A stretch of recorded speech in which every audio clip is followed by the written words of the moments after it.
नमस्कार, मैं हूं आपके साथ आस्था कौशिक। लोकसभा चुनाव से पहले मायावती एक एक कर पत्ते खोल रही हैं, एक एक कर प्रत्याशियों का ऐलान कर रही हैं और विपक्ष को उन सवालों का जवाब दे रही हैं जिसमें कयासबाजी गठबंधन की हो रही थी। लेकिन एक बार फिर से मायावती ने विपक्ष को बड़ा झटका दिया है और लोकसभा चुनाव के लिए प्रत्याशियों का एक एक करके ऐलान किया जा रहा है। 2 सीटों पर बसपा ने उम्मीदवारों का ऐलान किया है। पीलीभीत से और मुरादाबाद सीट पर बसपा प्रत्याशी घोषित किए गए हैं। मुरादाबाद में बसपा से इरफान सैफी प्रत्याशी होंगे बहुजन समाज पार्टी के, तो पीलीभीत में अनीस अहमद बसपा के प्रत्याशी बनाए गए हैं। तो यूपी से लेकर पश्चिम बंगाल तक INDIA गठबंधन को झटके लग रहे हैं।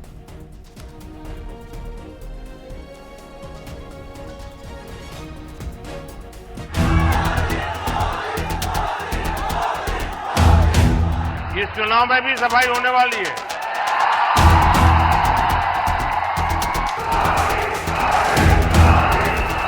रैलियों का शोर बंगाल से उत्तर प्रदेश तक गूंज रहा है। चुनावी दंगल में जुबानी जंग जोरदार हो रही है। नरेंद्र मोदी NDA के चुनावी रथ को तूफानी रफ्तार में आगे लेकर चल रहे हैं, तो उनके मुकाबले में विपक्षी गठबंधन भी पूरी ताकत लगाने की कोशिश में है। लेकिन इन सबके इतर उत्तर प्रदेश से बंगाल तक विपक्षी गठबंधन का गेम खराब करने के लिए 2 महिला चेहरा अपना वजूद बचाने और इंडी गठबंधन का खेल खराब करने के लिए मैदान में है। एक तरफ ममता बनर्जी हैं, जो पश्चिम बंगाल में बिना कांग्रेस से गठबंधन किए चुनाव लड़ने जा रही हैं, तो दूसरी तरफ उत्तर प्रदेश में मायावती फाइनल फैसला लेते हुए एकला चलो की राह पर हैं और एक एक कर प्रत्याशियों का ऐलान कर रही हैं। एक तरफ ममता बनर्जी हैं, जो कि पश्चिम बंगाल में बिना कांग्रेस के साथ गठबंधन किए चुनाव में आगे बढ़ रही हैं, तो वहीं दूसरी तरफ उत्तर प्रदेश में मायावती हैं, जो कि फाइनल फैसला लेते हुए एकला चलो की राह पर हैं और एक एक करके प्रत्याशियों के नामों का ऐलान कर रही हैं। यानी मायावती ने साफ कर दिया है कि वो लोकसभा चुनाव अकेले लड़ने जा रही है और प्रत्याशियों का ऐलान भी शुरू हो चुका है। ऐसे में अब उत्तर प्रदेश का मुकाबला त्रिकोणीय होने जा रहा है। अगर 2014 लोकसभा चुनाव के परिणाम को देखें तो NDA को 73 सीटों पर जीत मिली थी और वोट शेयर 44% था। BSP एक भी सीट नहीं जीत सकी, लेकिन वोट शेयर 19% रहा। समाजवादी पार्टी को 5 सीटों पर जीत मिली, वोट शेयर 22% रहा। यानी 2014 के लोकसभा चुनाव में मायावती अकेले लड़ी तो कई सीटों पर फायदा बीजेपी को हुआ। ऐसे में इंडिया गठबंधन की कोशिश आखिरी वक्त तक मायावती को साथ लाने की है, लेकिन BSP किसी के साथ गठबंधन नहीं करने का ऐलान कर चुकी है। कांग्रेस अगर बहुजन समाज पार्टी के साथ गठबंधन करना चाहती है तो कांग्रेस केवल बहुजन समाज पार्टी के कंधे पर सवार होकर के अब अपना कुछ खोया हुआ आधार वापस लेने के जुगत में है। यही काम कांग्रेस समाजवादी पार्टी के साथ भी कर रही है। कांग्रेस का उत्तर में कुछ नहीं है।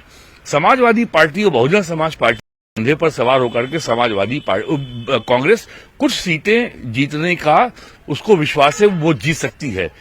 यहाँ ये भी समझना जरूरी है कि आखिर समाजवादी पार्टी और कांग्रेस मायावती को बार बार साथ क्यों लाना चाहती है। इसे जानने के लिए इन आंकड़ों पर गौर करना होगा। 2014 में जब मायावती अकेले लड़ी तो बीजेपी सिर्फ 7 सीटों पर हारी। जब मायावती गठबंधन के साथ 2019 में लड़ी तो बीजेपी 16 सीटों पर हार गई। बहुजन समाज पार्टी की मुखिया मायावती ने पहले ही किसी भी तरह के गठबंधन से इनकार किया है।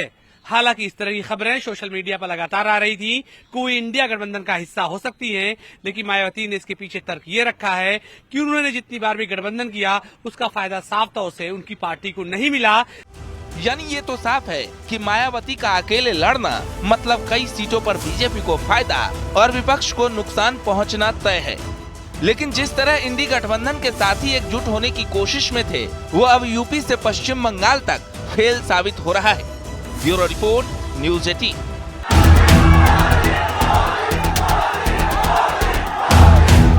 इस चुनाव में भी सफाई होने वाली है।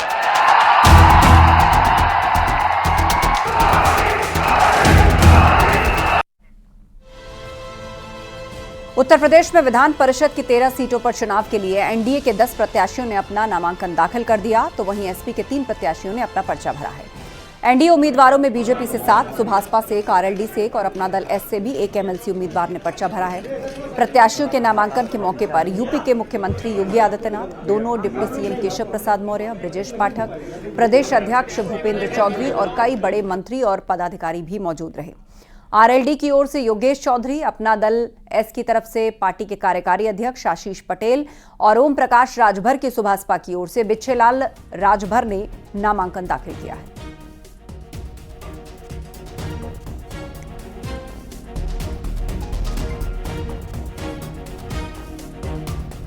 एनडीए के सहयोगी ओम प्रकाश राजभर की पार्टी सुभाषपा से बिच्छेलाल राजभर एमएलसी उम्मीदवार हैं। विधान परिषद में पहली बार सुभाषपा का सदस्य पहुंचेगा। सुभाषपा अध्यक्ष ओपी राजभर ने इस मौके पर कहा, खुदा उसी की मदद करता है जो अपनी मदद के लिए खुद तैयार रहता है।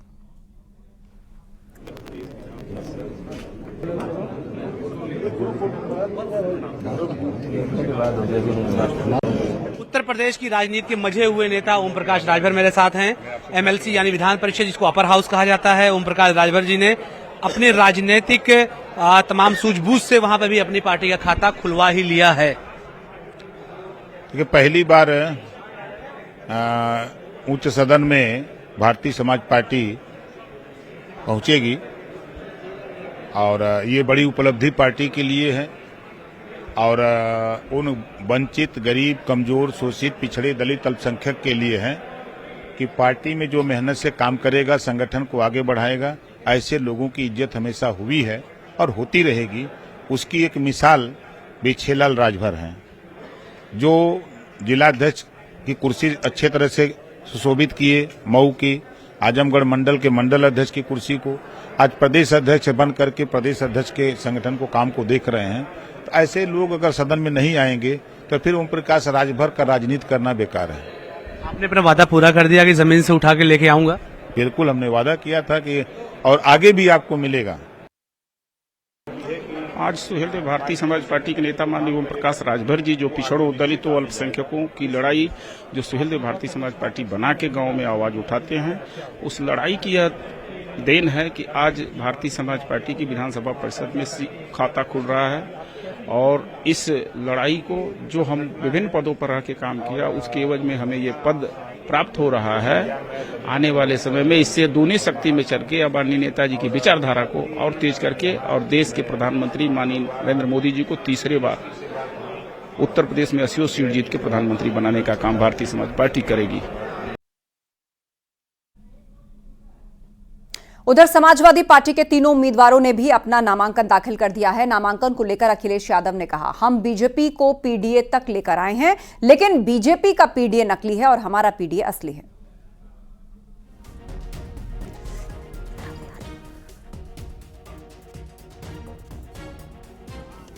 भाइयों का उनका हक और सम्मान बचाने का चुनाव है। सर, आपने इसलिए एक तरफ जनता खड़ी होगी और कुछ तरफ दूसरी तरफ थोड़े से भाजपाई खड़े दिखाई देंगे। कम से कम पीडीए पे तो आ गए वो। पीडीए तो उनके मुंह से लगा, कम से कम पीडीए तो मुंह से निकलने लगा। वो जो बीजेपी में है वो नकली पीडीए है। कल भी मैंने कहा था, कई बार कहा, सदन में कहा और फिर कहता हूं मैं, जो लोग 46 में 56 की बात कहते थे, आज बताएं कि वाइस चांसलर्स जो अपॉइंट हुए वो कितने हुए पीडीए। कांग्रेस की यूपी प्रदेश चुनाव समिति ने केंद्रीय नेतृत्व को अमेठी और रायबरेली से गांधी परिवार के सदस्यों के चुनाव लड़ने का प्रस्ताव भेजा है। आज शाम 5 बजे 17 सीटों के लिए स्क्रीनिंग कमेटी की बैठक है और प्रदेश चुनाव समिति की बैठक हो चुकी है। शाम 6 बजे केंद्रीय चुनाव समिति की बैठक है।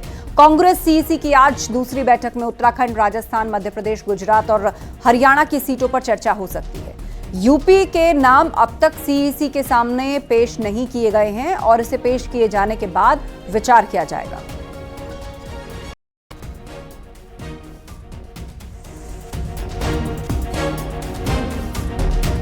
इलेक्टोरल बॉन्ड मामले में